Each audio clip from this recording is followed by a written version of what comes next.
باوەڕبوون بە سەرکەوتنە.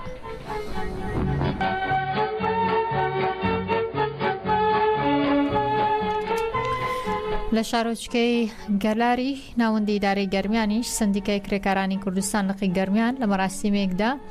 یەکی ئاڕۆژی گیانی کرێکارانیان پیرۆز کرد. عەدنان محەممەد سەرۆکی لەقی سندیکای کرێکارانی لەقی گەرمیان پەڕۆژنووزی گوتووە لە سنووری گەرمیان بەگشتی زیاتر لە 9,000 کرێکار هەیە. بەداخەوە لە ساڵی ڕابردوودا 10 کرێکار لە کاتی کارکردندا گیانی لە دەستاوە، لەم ساڵیشدا 2 کرێکار. ئێمە لیژنەمان هەیە بۆ بە دوواداچوونی دۆخی کرێکاران و سەلامەتیان و پێدانی کرێی کارەکانیان. و کرێکارانی کوردستان ئومێدەوارین ئەم ڕۆژە ببێتە مایی بەرقەراربوونی مافەکانی کرێکاران. ئەمڕۆ سندیکای کرێکاران لە ڕۆژی 1 ئایار پێشوازی لە میوانە بەڕێزەکان کرد بە بۆنی جەژنی کرێکارانەوە و لە هەمان کاتدا ئێمە سیاست سەباتە خۆراک کە لەلایەن برای بەڕێزم جەنابی کاک شێخ جەلال سەرپەرشتیاری ئیداری گەرمیانەوە ئامادەکرا بوو دابەشەکەین بەسەر کرێکارە جیاجەکانی سنوورەکەمان و ئومێدەوارین بتوانین هەمومان خزمەت بە کرێکاران بگەینین. ساڵی ڕابردوو دە کرێکارمان بەداخەوە بۆتە قوربانی لە ئەسنای کارکردنە و ئەمساڵ بۆ 2024 دوو کرێکارمان یەکیان خاوەنکار یەکیانش کرێکار خاوەنکارەکە شۆفێری تەکسی بوو و کرێکارەکەیش لە ناوچەی پیشەسازی لە ئەنجامی تێکردنی هەوا بەتای ئۆتۆمبیل گیانی لەدەستدا و لە سنوورەکە کرێکار بەگشتی زیاتر لە 9,000 کرێکار لە سنووری گەرمیان هەیە. تەمان سنووری گەرمیان بە قەزای کفری و ناحەکانیەوە بە قەزای کەلار و مەرزی پەرۆزخان و خانەقینیشمان لەسەر ئێمە ئەوەندە کرێکاری تایە و ئێمە بە بەردەوامی لیژنەمان هەیە بۆ بەداداچوون بۆ بارودۆخی کرێکاران و بۆ چۆنێتی کارکردن و سەلامەتی گیان و پێدانی موچەکانە. ڕاستیە ئێمە داواکاری کرێکار ئەوەیە کە وەکو خۆی موچەکەی بدرێتێ لە پای کارکردی، چکە خۆتان نەزانن لە 130 ساڵ پێش ئێستا لە 1986 لە ویلایەتە یەکگرتووەکانی ئەمریکا لە شیکاگۆی ویلایەتە یەکگرتووەکانی ئەمریکا لە ئەنجامی پێنەدانی کری کارکردن کرێکاران ڕژانە سەر شەقام کە زیاتر لە 400,000 کرێکار بوو و بەداخەوە قوربانی لێکەوتەوە لە هەردووە هەم لە حکوومەت هەم لە کرێکاران و دوجار یاساکە بەرقەرار کرا بە کاتژمێری کارکردنیان و کرێکارانی ئێرێشوی ئێمەش داواکەین حکوومەت هاوکارمان بێ پێکەوە دەستە ناو دەست بتوانین هاوتەری بەیەکەوە خزمەت بە کرێکاران بگەینین بۆ بتوانین موچەیەکی شایستەتریان بۆ دابین بکەین و خانەنشینیان بۆ دەسەبەر بکەین و سەلامەتی گیانیان بدەین. هەر تایبەت بە جەژنی کرێکاران دەزانن کە نزیکەی 2 سەدەیە کرێکارانی گیانی لە شۆڕشێکی بەردەوامدان بۆ بەدەستهێنانی مافەکانیان، بەڵام پاژەوە موساڵەتە ئێسس ژنانی ڕەنجدەر بەهۆی ڕەگەزەوە ڕوبەڕووی جیاکاری و ناداتپەروەری دەبنەوە و مافەکانیشان پێشەل دەکرێت. ساڵ ئایا ژنانی ڕەنجکێش مافەکانیان بەدەستهێناوە؟ نزیکەی 2 سەدەیە کرێکارانی جیهان لە شۆڕشێکی بەردەوامدان بۆ بەدەستهێنانی مافەکانیان، بەڵام پاش ئەو هەموو ساڵە تا ئێستا ژنانی ڕەنجەر بەهۆی ڕەگەزەوە ڕوبەڕووی جیاکاری و ناداتپەروەری دەبنەوە مافەکانیان پێشێل دەکرێت. ڕۆژی 1 ئایار بە ڕۆژی جیهانی کرێکاران ناسێنراوە، چونکە لەو ڕۆژەدا و لە ئەنجامی ناڕەزایەتی مانگرتن و خۆپیشاندانی کرێکارانی جیهان توانرادان بنرێت بە بەشێک لە مافەسەرەتایەکان و کاتی کارکردنی دیاریکرا و موچەیەکی شایستەیان پێ بدرێت. بەڵام ئەوەی لە پاش ئەو هەموو ساڵە نەگۆڕاوە و تا ئێستاش بە ئاشکرا لە کۆمەڵگەکانی جیهان دەبینرێت پێشێلکردنی مافەکانی ژنانی ڕەنجدەرە سەرباری ئەوەی هەر لە سەرەتای دەستپێکی شۆڕشی کرێکارانەوە بەشدار و کاریگەریەکی چالاک و دیاریان هەبووە.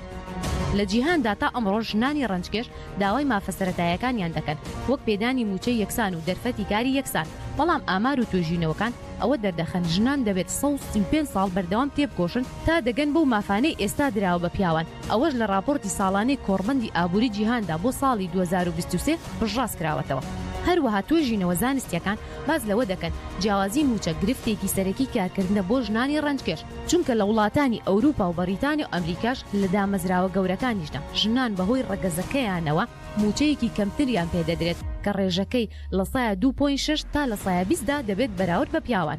لە وڵاتە تازە گەشە سندوەکان و ئەوانەی ژمارەی دانیشتوانیان سەر و 1 ملیارە دۆخەکە خراپترە و تەنانەت بە ئەستەم کار دەدرێت بە ژنان. بۆ نمونە وڵاتی هیندستان کە خەڵکەکەی لەژێر هێڵی هەژاریەوەن ژنان ناتوانن بەسەربەستانە لە کێڵگە و باخەکانیشدا کاری دروێنە و چنینەوەی بەرهەم بکەن. ئەوەش سەری کێشاوە بۆ ئەوەی زۆرینەی ژنان لەلایەن باوک، برا، هاوژین و کەسە نزیکەکانیانەوە بەکار بهێنرێن بۆ لەش فرۆشی. لە ڕۆژهەڵاتی ناوەڕاستیشدا بەهۆی دابوونەری ئاین و چەقبەستووی تێڕوانین بۆ تواناکانی ژنان کارکردن بۆ ژنان دیاریکراوە و ڕێگە نادرێت لە سەرجەم کایەکانی کۆمەڵگەدا ژنان بچنە پێشەوە لە بەرپرسیارەتی و ناوەندەکانی بڕیارداندا ئەستەمە ژنێک بەدی بکرێت. جیا لەو پێشێلکاری و نادات پەروەریە زۆرینەی ژنانی ڕەنزەر ڕوبەڕووی تونند و تویژی و دەستدرێژی سێکسی دەبنەوە لەسەر کارەکانیان بەهۆی ترسی لە دەستدانی بوێری ناکەن دەنگ هەڵبڕن. هەروەها لە ساڵی ڕابردوو لە راپۆرتێکی کۆمیسیۆنی ژنانی نەتەوەیە گرتوەکان بە ناونیشانی پێشکەوتن لەسەر ئامانجەکانی گەشەپێدانی بەردەوام فێڕوانینێکی گشتی ڕەگەزی بۆ ساڵی 2023 ئاشکرا کرا کە دۆخی ژنان بە گشتی و ژنانی ڕەنسەر بە تایبەت تا دێت خراپتر دەبێت. راپۆرتەکە هۆشداری داوە لەوەی ئەگەر ڕەوتەکانی ئێستا بەردەوام بن ئەوە زیاتر لە 340 ملیۆن ژن و کچ واتە نزیکەی لە 8 دانیشتوانی مێینە لە جیهاندا تا ساڵی 2030 لە هەژارێکی زۆردا دەژین و لە هەر 4 ژن یەکێکیان بە دەستنا ئاسایشی خۆراکیەوە دەناڵێنێت. لە راپۆرتەکەدا ئاماژەی بەوەش کردووە لە 28 لە کۆی 116 وڵات کەمتر لە نیوەی ژنانی بەساڵات و موچەی خانەنشینی وەردەگرن. هەروەها ژنان لە 12 وڵات خواروی لە سایەدەی خانەنشیان پێدەدرێت. لە عێراقیش بەهۆی زاڵبوونی دەسەڵاتی پیاوسالاری و توندڕەوی ئاینی ژنان بە هەموو شێوازێک پێشێلکاریان بەرامبەر دەکرێت. راپۆرتێکی شیکاری بانکی نێودەوڵەتی کە لە مانگی ئاداری ئەمساڵ بڵاو کراوەتەوە ژنانی عێراق تەنها لە 11 هێزی کاری وڵات پێک دێن و لە ڕێزبەندی وڵاتانی ڕۆژهەڵاتی ناوەڕاست و باکووری ئەفریقادا زیمترین ئاسی بەشداریە. لە هەرێمی کوردستان دۆخەکە بە جۆرێکی دیکەیە ژنان بەشێکی کارای کار و بازاڕەکانن، بەڵام دووبارە بەهۆی هەڵاواردنی جێندەری و نەبوونی یاسایەکی کارکردنی تایبەت بە ژنان تا مافەکانیان مسۆگەر بکرێت ڕوبەڕووی پێشێلکاری و دەستدرێژی و هەراسانکردن دەبنەوە. لە ئێلە بە هەزاران کەس لە کرێکار و ڕەنجدەر بەرەو گۆڕەپانی کیار بۆ پیرۆزکردنی جەژنی کرێکاران بەڕێکەوتن. بە پێشەنگاتی پلاتفۆرمی ڕەنج و دیموکراسی گربوونێک بۆ پیرۆزکردنی جەژنی کرێکاران ببورن لە ئێلە ئەنجامدرا بۆ هاوڵاتیان بەرەو گۆڕەپانی گربوونەوە کە بەڕێکەوتن لە گربوونەوەکەدا چیدەم گلچکون و جار هاوسەرۆکی گشتی پارتی هەرێمە دیموکراتیەکان دەپەپە بەشدار بوو و لەوێش بە هەزاران کەس بەشدار بوون. سەرڕای پێکاتنی پلاتفۆرمێک ئەمەلەکاتێکدا کە نوێنەراتی پارتە سیاسەکان و کرێکاران لە جێگەکانی دیکەی شارەکە بۆ پیرۆزکردنی کیار گرتبوونەوە.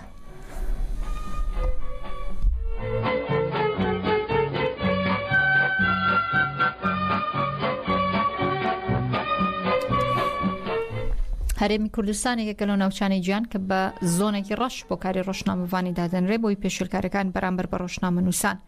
تاکوور زەردەشتی چالاکوانی سیاسی دەڵێ بنەماڵەی بەرزانی دەم دەکەنەوە باسی ئازادی ڕۆژنامەگەری دەکەن، بەڵام بچووکترین ئازادی لە هەرێمی کوردستان نانێشتێتەوە. هەروەها دکتۆر هونەر ڕەسڵ مامۆسای زان کۆشتەڵێ جەخت لەسەرەوە دەکەینەوە کە ڕاگەاندنی ئازاد خۆشگوزەرانی فراهەم دەکات، پێویستە دەسەڵات خۆی پشتگیری ڕاگەاندن بکە تا شەفافیەت و ئازادی ڕادەربڕین دروست ببێ. ڕووڕەش و ڕسوا و شەرمزار دەکەم کە دەبینی دە ساڵانن درێژدا حتا vێگاوێ هەندی دە ئاخبن دە هەر جواتێکێ بۆ ڕایە گشتی ناودەولەتی دەبیان حتا بنی گوهی vekiriye li ser azadiya raderbirînê azadiya rojnamevaniye û li ser binamaya azadiyê hatîne damezrandin dirûşmê azadiyê bilind dikin navê xwe bi azadî derdixin bes biçûktirîn azadî li herêmê nehêlayne azadiya raderbirînê nehêlayne heta tawana dikin der heqê rojnamevana kesanin وەکو شێروان شێروانی و بە ساڵانن درێژ حتا نوکەژی بە بێ و بێ سەبەب زیندانێدا هێلاین ئەنسانە ساڵات ڕزینن حتا بەردەن کەسێکی وەکو سلێمان ئەحمەد 6 ماه نزیکی 6 ماه و تشتێکۆیە دەرباس کرد هیچ ئاگەهەیە کەسێ لێ نینە عەستەن احتمالات تیرۆرێ لەسەر هەیە کوشتنێ لەسەر هەیە کەس نزانێت بەلکی ساخ نەمابیت تا بێ حەدی جینایەتکارن ئەس ڕوویە وانە ڕەش دکەم. هەندێک تێبینی هەیە سەبارەت بەوەی کە هێشتا هەندێک هەڕەشە و مەترسی لەسەر ڕۆژنامەنووسان هەیە لایەنەکانی دەسەڵات دیارە دەستبردن بۆ ڕۆژنامەنووسان ڕاگەاندن بۆ هەندێک دۆستی هەستاریان پێ هەزم ناکرێت. ئەمەش پێویستە چارەسەر بکرێت. ڕێکخراوەکانی بواری میدیا و ڕاگەاندن کەناڵەکانی ڕاگەاندن حزب سیاسیەکان هەمویان هاوکار بن لەوەی کە لە هەرێمی کوردستان ئەم بارودۆخی کە هەیە سەبارەت بە ڕاگەاندن زیاتر بەرەو پێشەوە بڕوە. ڕۆژنامەگەری لە بوارەکانی پیشەی و تەکنۆلۆژی زۆر گەشێک لە هەرێمی کوردستان جێگەی دڵخۆشیە، بەڵام ئەو کە هەیە تێبینی هەیە ئەوەیە کە لە هەندێک بوارە هێشتا ئازادی ڕادەربڕین پێشێنە. هاوڵاتیانی پێنجێنیش بە نیگەرانی و باس لە کەمی خزمەت گوزاری دەکەن لە ناوچەکەدا و دەڵێن ئەم کابینێت تەنها کابینەی بنەماڵە و حزب بەخێوکردنە نەکاوڵاتیان دەسەڵاتدارانی پێنجێن و خەڵکەکە شیانی ناوێ بەڵکو و تەنها داهاتەکانی دەوێت. یعنی ئەگەر باسی بەڵێنکەین هیچ بەڵێنێکیان نەبردووەتە سەر بەداخەوە کە خۆزگەوامان نەوتایە. ئێمە خۆشحاڵ بن کە ئێستا دەستخۆشیان لێکەین سپاسیان کەین بەڵام نەوەڵا بەڵێنەکانیان نەبردووەتە سەر بەڵکو هەر وەکوڵی کات کوشتنمان لەگەڵاکەن لە کۆتاییە گەینە ئەوە تەنها شتێک کە ئێمە شانازی پێوە بکەین تەنها شتێکە دڵخۆشی بێ بۆ خەڵکی پێنجێن تاکە شتێکە لە ڕاستیا خەڵکی پێنجێن دڵی پێی خۆش بێ ئەو کارەبا بوو. ئەوە کارەباکەشیان وا لێ کردووە کە هیچ وەکۆڵی قیمەتێکی نەماوە هیچ سوودێکی نەماوە لەبەرەوە پێنجێن بە تەواوی وێرانە بێ وڵاوە بۆ زیاتر لە 9 ساڵ بۆ 10 ساڵەچە هیچ خزمەت هیچ پرۆژێکی تیان نەکراوە کاکە ئێمە یعنی پەیمانگایەکمان هەبوو یعنی ئەو پەیمانگایشیان لابرد کە بەداخەوە یعنی کاوە ئەوە ئەبوایە هەر پێنجێن زۆر شتی باشتریشی بۆ بکرایە بەبەست مەسائلی خزمەتگوزاری هەر نەگەرە بەعام سفرن بەڵام بە تایبەتی پێنجێن ئەزانی کێشە مەشاکیلی پێنجێن لە یەک شتایە کارەبای 24 سەعاتی مافێکی سەرەتایی خەڵکی پێنجێنە بەداخەوە بڕیویانە ساڵی پاری بە هەمان شێوە خۆپیشاندانمان ئەنجامدا